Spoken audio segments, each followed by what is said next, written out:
Bom dia a todos. Vamos dar continuidade à nossa programação de SIC 4. Já estamos em maio, né? Eu vou compartilhar a tela aqui para que a gente possa discutir um tema que é a doença hepática crônica.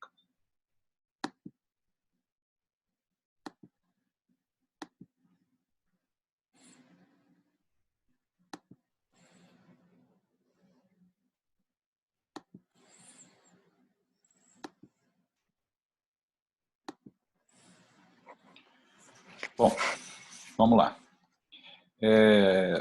Nós vamos nos ater ao caso guia número 2. Vamos continuar discutindo assuntos relacionados ao caso guia número 2. Na semana passada, ou na outra aula, a gente falou sobre hemorragia digestiva alta e baixa, né? E hoje nós vamos nos ater a um outro aspecto que está presente aqui na história desse paciente, que eu vou mostrar para vocês. Aqui a história, o exame físico, né? Nós podemos discutir vários problemas e aí nós vamos chegar ali, ó.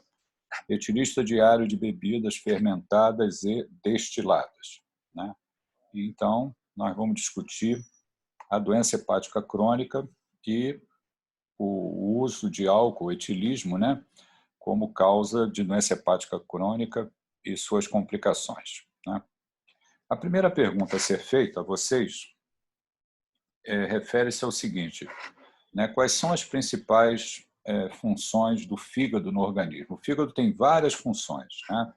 Além da produção, da formação e da secreção de bile, ele tem várias outras funções. Dentre essas funções, nós temos funções relacionadas ao metabolismo de nutrientes e de vitaminas. Produção de aminoácidos, né? Metabolismo de glicose, metabolismo de lipídios, vitaminas que são solúveis em gorduras, também passam ali pelo fígado, e vitaminas solúveis em água também. Tudo isso passa ali pelo fígado e o fígado tem uma função importante. Além disso, a inativação de várias substâncias como, por exemplo, toxinas, esteroides e outros hormônios. Síntese de proteínas é muito importante na função de síntese de proteínas. As chamadas proteínas de fase aguda, a albumina, que tem um papel muito importante no organismo, fatores de coagulação e também algumas proteínas que se ligam a hormônios e a esteroides, permitindo o seu transporte. E também tem um papel na imunidade e células específicas ali do fígado, que são as células de Kupffer. Visto isso, né, o normal, vamos lá. O que nós temos ali, o que nós temos como possibilidades de etiologia de cirrose? No nosso paciente, obviamente, nós temos o etilismo, né, como possibilidade de causar doença hepática crônica, de causar cirrose hepática. Mas nós temos outras causas. Que causas seriam essas, né? A gente poderia colocar as hepatites virais, né, tanto a hepatite B, que tem um percentual significativo como causa de etiologia de cirrose, a hepatite C, muito importante, até mais do que a hepatite B. Temos também doenças autoimunes, temos a sarcoidose, a histosomose, que principalmente causa hipertensão porta, mas também é colocada como causa de cirrose. Agentes tóxicos, o principal exemplo é o álcool, né? Mas podemos também citar o uso de drogas como metrexate, a cirrose biliar primária, deficiência de alfa-1-antitripsina, hemocromatose, a doença hepática gordurosa não alcoólica, doença de Wilson, doença veno-oclusiva, como a síndrome de Budd-Chiari, e em alguns casos que o paciente tem cirrose hepática, nós não conseguimos identificar a causa, e aí chamamos isso de idiopática ou criptogênica. Então, falamos as principais etiologias, né? Falamos da importância da hepatite viral, principalmente a B e a C. e isso deve ser investigado. Dentre essas possibilidades, pelo menos as mais comuns devem ser investigadas como causa de doença hepática crônica.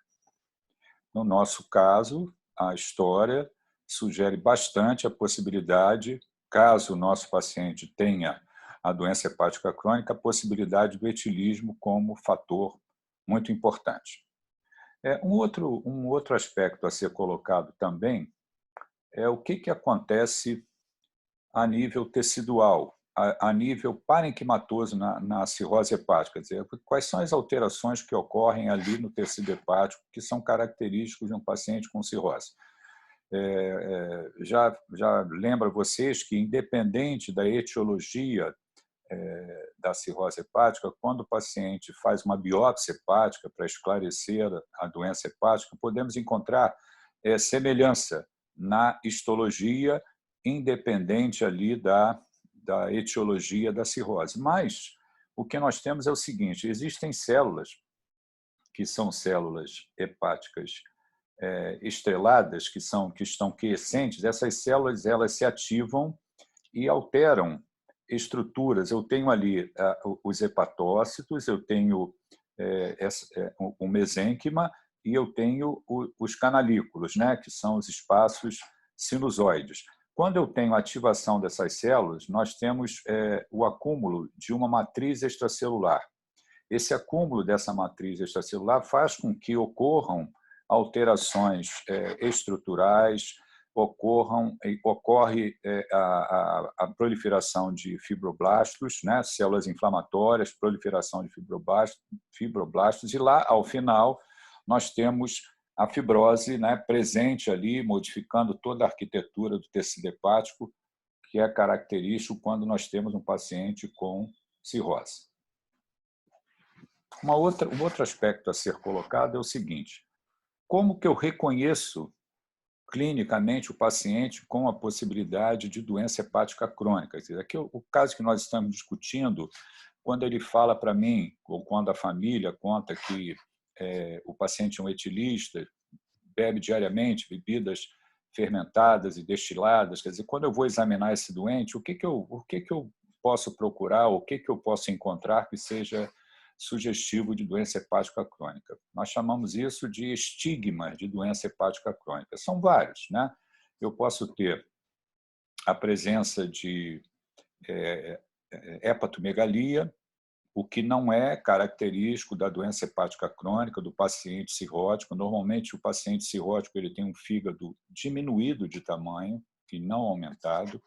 Eu posso ter, por complicações da doença hepática, a presença de ascite, acúmulo de líquido na cavidade abdominal, também edema de membros inferiores, então ascite e edema de membros inferiores, a ginecomastia, o eritema palmar, rarefação de pelos, telangiectasias, a presença da icterícia. Podemos ter também, por conta da hipertensão porta, circulação colateral presente no abdômen.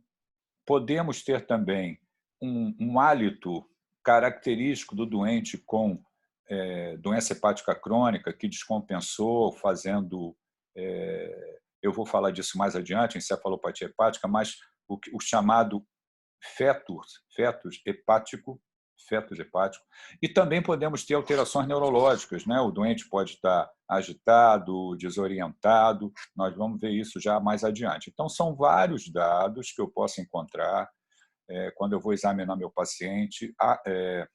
Também tremor de extremidades, né? Eu posso encontrar isso quando eu estou diante de um paciente com a possibilidade de doença hepática crônica também. Também posso, na investigação desse doente, na realização de exames complementares, encontrar algumas alterações laboratoriais que sugerem a possibilidade de envolvimento hepático ou de doença hepática, e que anormalidades seriam essas, né? Eu posso encontrar bilirrubinas elevadas, transaminases elevadas, níveis baixos de albumina, a hipoalbuminemia, a fosfatase alcalina e a gama-GT elevadas, um TAP alargado, NR alargado, eu posso ter uma ultrassonografia com o fígado diminuído de tamanho ou então com múltiplos nódulos, né, uma doença que pode ocorrer na, na doença hepática crônica, uma textura heterogênea. Eu posso também fazer um Doppler e mostrar sinais de hipertensão portal. Eu posso, por exemplo, fazer uma endoscopia digestiva alta e encontrar varizes esofagianas que caracterizam a hipertensão porta. Então, eu posso ter tantos dados clínicos quanto de exames complementares que falam a favor da presença de uma doença hepática crônica. Um outro ponto importante também a ser sinalizado quando nós estamos com a possibilidade de doença hepática crônica seria o seguinte: o paciente tem doença hepática crônica e ao longo do tempo podem surgir complicações, né? Quais seriam essas complicações que a gente pode encontrar no paciente com doença hepática crônica? Uma delas eu já citei, que é o doente evoluir por conta da alteração do parenquimatose hepática, né? O acometimento do tecido hepático com acúmulo de fibroblasto, fibrose, nós podemos ter a deformidade dessa arquitetura e nós teremos a hipertensão porta. Essa hipertensão portal, né, pode fazer com que o doente desenvolva, né, e nós já vimos isso na aula anterior, varizes esofagianas e sangrar por conta dessas varizes esofagianas. Então, tem hipertensão porta, varizes esofagianas e hemorragia digestiva alta por varizes esofagianas. Eu posso ter também uma outra complicação que acomete o sistema nervoso central, que a gente vai falar com um pouquinho mais de detalhe logo a seguir, que é o quadro de encefalopatia hepática. Podemos ter também, nesses doentes que evoluem com agravamento da função hepática, descompensam, né, a possibilidade do doente ter acometimento da função renal, evoluir com um quadro que a gente chama de síndrome hepatorrenal. Então, é o doente que tem doença hepática grave que evolui com piora da função renal. Uma outra possibilidade de complicação de doença hepática crônica é o risco de infecção maior ou a possibilidade de infecção em cavidade peritoneal. A gente chama isso de peritonite bacteriana espontânea, ou PBE. Então, todo doente que tem doença hepática, que tem dor abdominal, algumas vezes laboratório sugestivo de infecção, a gente deve sempre pensar nessa possibilidade. Será que o doente tem infecção? Será que é peritonite bacteriana espontânea? Também, o nosso doente, por conta da dificuldade da produção de proteína, de fatores da coagulação, o meu paciente pode apresentar distúrbios da coagulação. Então, esse doente frequentemente tem alteração de provas da coagulação caracterizadas por um INR alargado, um tempo de atividade protrombina alargado, né?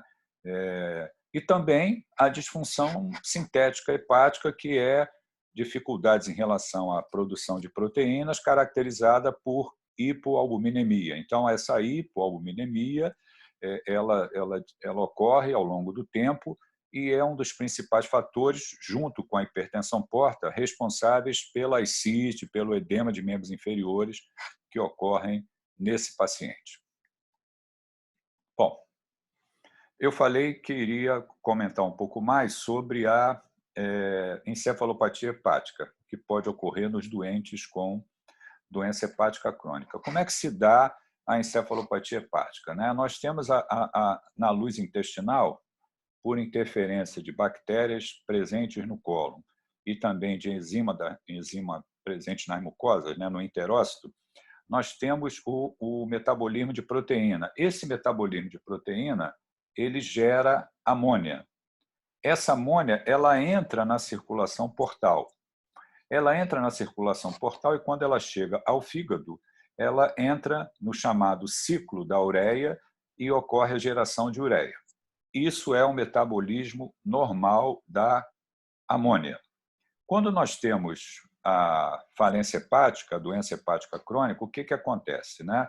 O fígado não dá conta de metabolizar essa amônia, né? Entrar no ciclo de ureia e gerar ureia, e aí essa amônia ela acaba entrando na circulação sistêmica, e, ao entrar na circulação sistêmica, ela acaba chegando por interferência de outros fatores, né? Ela acaba chegando e comprometendo o sistema nervoso central, alterando a neurotransmissão e também liberação de mediadores inflamatórios, levando a um quadro que a gente chama de encefalopatia hepática. Então, isso ocorre na doença hepática crônica. Quais são os estágios que nós temos para a encefalopatia hepática, né? Existe uma classificação que são os chamados critérios de Westhaven, onde nós temos níveis de encefalopatia hepática.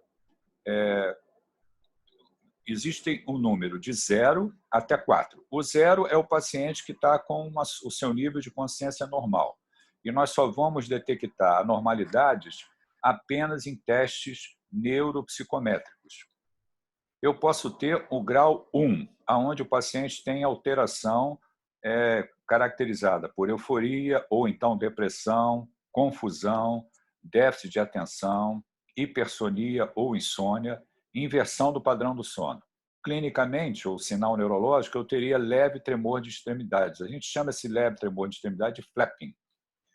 Em coordenação, uma forma de você verificar esse estágio, que é bastante simples na beira do leito, é você dar uma caneta para o doente e mandar ele escrever alguma coisa, assinar o nome dele. Você vai ver que ele não consegue escrever direito, um monte de rabisco, né?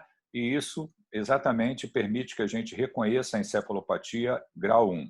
Grau 2, eu teria uma progressão, letargia, desorientação no tempo e espaço, alteração da personalidade, e aí o doente teria disartria, diminuição de reflexos profundos. O estágio 3, agravamento, confusão, sonolência, ou então doente semicomatoso, responde a estímulos apenas, ou então ele se torna um doente agressivo, e aí eu tenho a hiperreflexia, tremor de extremidades pode estar ausente. E o grau 4, que é o pior, que é o doente está em coma. E esse é coma, muitas vezes com arreflexia e um coma profundo, e dessa forma que a gente classifica os estágios de uma encefalopatia hepática. Diante desse quadro de encefalopatia hepática, que condutas nós devemos tomar? Quer dizer, eu tenho lá o meu doente com doença hepática crônica, que está evoluindo com uma alteração do sensório, e eu estou achando que possa ser encefalopatia hepática. Como é que eu reconheço? O que eu tenho que fazer? A primeira atitude é afastar outras causas de encefalopatia. Quer dizer, será que é realmente encefalopatia hepática ou o doente está evoluindo dessa maneira por outro motivo?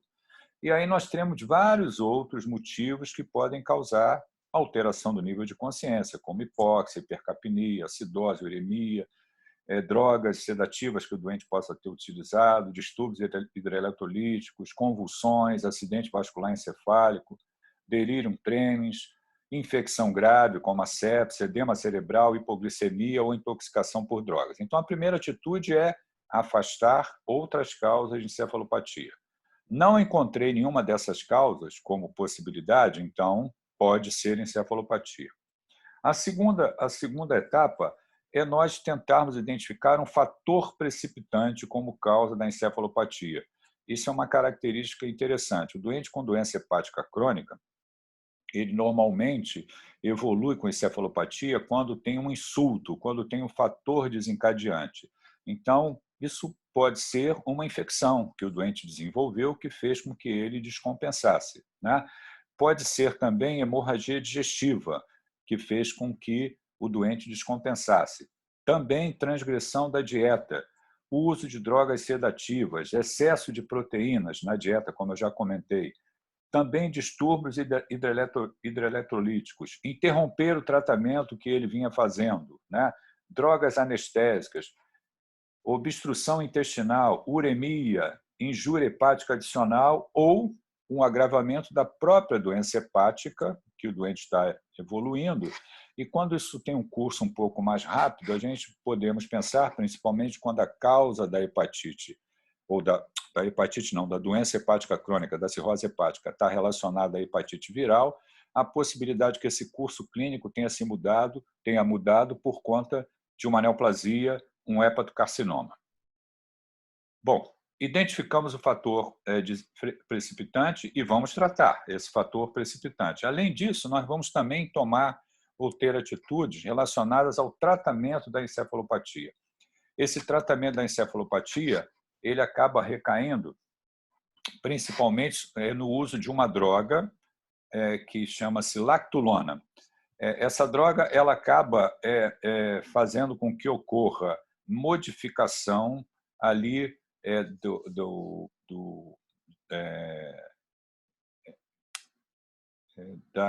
uma modificação da flora ou da microbiota colônica, fazendo com que haja uma diminuição da produção de amônia e, consequentemente, uma melhora da encefalopatia. Então, nós vamos fazer, em todos esses doentes, nós vamos fazer a lactulona, né? Além da lactulona, nós também podemos usar antimicrobianos para diminuir essa flora, essa microbiota presente ali de bactérias colônicas. Normalmente, nós usamos uma droga chamada metronidazol para diminuir essa população de bactérias colônicas. Então, o tratamento principalmente recai em dois itens: o uso de lactulona e o uso do metronidazol. Além disso, nós também vamos, durante um primeiro momento, interromper a dieta, né? Não ofertar proteína para esse paciente, porque a presença ali das proteínas na luz intestinal acaba fazendo com que se favoreça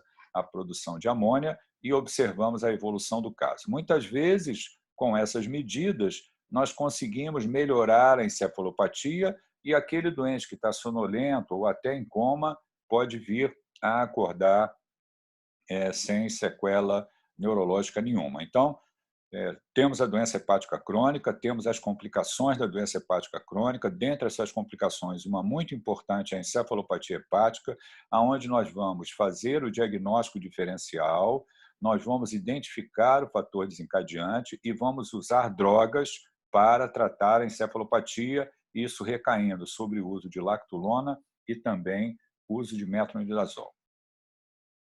Ok? Então, era isso que eu tinha para falar para vocês sobre doença hepática crônica e obrigado. Vamos interromper.